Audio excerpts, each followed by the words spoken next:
ரொம்ப லேட்டாக தான் போஸ்ட் பண்ணுறேன். பட் போஸ்ட் பண்ணணும்னு தோணுச்சு. சஷ்டி விரதம் இருந்தப்ப 6 நாளுமே காலையில எந்திரிச்சு குளிச்சுட்டு வெத்தலை தீபம் முருகனுக்கு ஏத்திட்டு, அதுக்கப்புறம் பால் பழம் வச்சு பூஜை பண்ணிடுவேன். பாலும் பழமும் மட்டும் சாப்பிட்டுட்டு விரதம் இருக்கலான்ற மாரி தான் ஸ்டார்ட்டிங்கில யோசிச்சேன். ஆனா, ஆஃபீஸ் ஒர்க், பசங்க, வீடு எல்லாத்தையுமே ஒண்ணா பார்க்கும்போது என்னால சமாளிக்க முடியல. அதனால ஒரு வேளை மட்டும் பார்த்தீங்கன்னா, தயிர் சாதம் உப்பு இல்லாம சாப்பிட்டுட்டு வந்தேன்.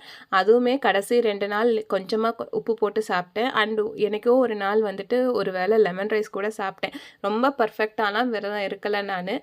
6வது நாள் மகா கந்த சஷ்டி அன்னைக்கு முருகனுக்கு அழகா அபிஷேகம் பண்ணிட்டு, நல்ல பூவெல்லாம் அலங்காரம் பண்ணி, முருகனுக்கு வந்துட்டு வெத்தல தீபம் ஏத்தி, அதே மாரி பால் பழம் வச்சு படைச்சுட்டு என்னோட விரதத்த ஆரம்பிச்சிருந்தேன். சாயங்காலம் ஆஃபீஸ் ஒர்க் பார்த்துக்கிட்டே டிவியில லைவா சூரசம்ஹாரம் பார்த்துருந்தேன். 8 மணிக்கு மேல கோயிலுக்கு போலான்னு சொல்லிட்டு கிளம்பும்போதே கோயில் சாத்திரக்கூடாதுன்னு பயந்துட்டே போனேன். நல்ல வேளை கோயில் தொறந்திருந்துச்சு. சந்தோஷமா சாமி கும்பிட்டு வந்தாச்சு.